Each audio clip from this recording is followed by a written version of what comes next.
Welcome back. One final point before we go tonight. Republicans are so cruel, Democrats claim. They want to cut Medicaid funding. Poor people, women, children, the disabled, the elderly. The mean Republicans want to take away money from Medicaid, and all those people will die. Watch. Remember the House bill that cut billions of dollars from the Medicaid program? The Republicans in the Senate have decided that bill wasn't cruel enough, so they put in deeper cuts on Medicaid. And just take a minute to think about what that means. It means that 1 in 5 Americans who are getting their health care through Medicaid are going to have to suffer through those cuts.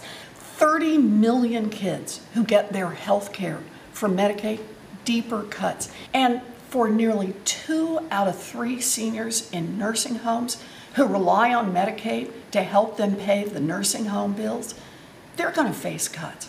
Cuts, cuts, cuts. Except that's entirely mathematically false. This right here, this, is part of the Senate Republicans' health care plan. If Democrats read it, which I assume they did not based on their factually inaccurate claims, they'd know there are no cuts to Medicaid included in this plan. None. No cuts. In fact, Medicaid funding is going to increase over the next 10 years if this plan is passed.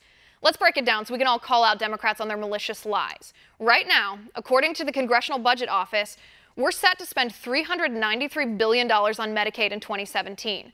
Under the Senate Republicans' plan, that spending would increase from $393 billion to $464 billion over the next 10 years. That's over $70 billion more per year, almost a 20% increase in spending by 2026. Now, either Democrats are very, very poor at math, or, as I suspect, they simply don't care about the truth. Democrats are willing to call Republicans the death party, claim Senate Republicans are paying for tax cuts with people's lives, call the tax breaks blood money, and claim 30 million children, the elderly and disabled, will die because of this bill, even though this bill doesn't actually cut Medicaid. Elizabeth Warren says this bill is full of cuts, cuts, cuts, but Elizabeth Warren is full of lies, lies, lies. The truth of the matter is, Democrats are mad that the rate at which Medicaid spending increases under the Republican plan is slower than the rate of increase under Obamacare. But let me repeat, there are no Medicaid cuts in this bill. Democrats are lying to you. Now, you might have heard Senator Schumer's claim that the bill cuts $772 billion from Medicaid. But you saw the math for yourself. Math doesn't lie, but Democrats do. Let's break down Senator Schumer's shady accounting. Spending for Medicaid is set to increase 18% over the next 10 years if this Republican plan becomes law.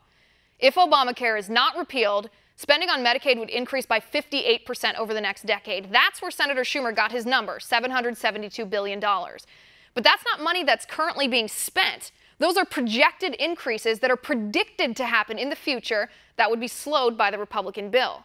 Senator Schumer's lying to you. See, Medicaid was expanded under Obamacare, but not the way Democrats pretend it was. Medicaid was created originally to help women and children in poverty and the disabled.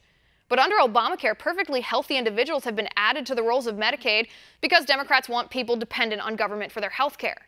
And you know what's happened?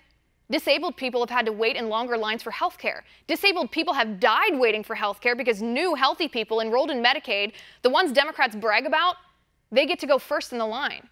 There are no cuts to Medicaid in the Republican bill, not even one. But Democrats would rather tell you you're going to die to get you to vote for them than tell you the truth.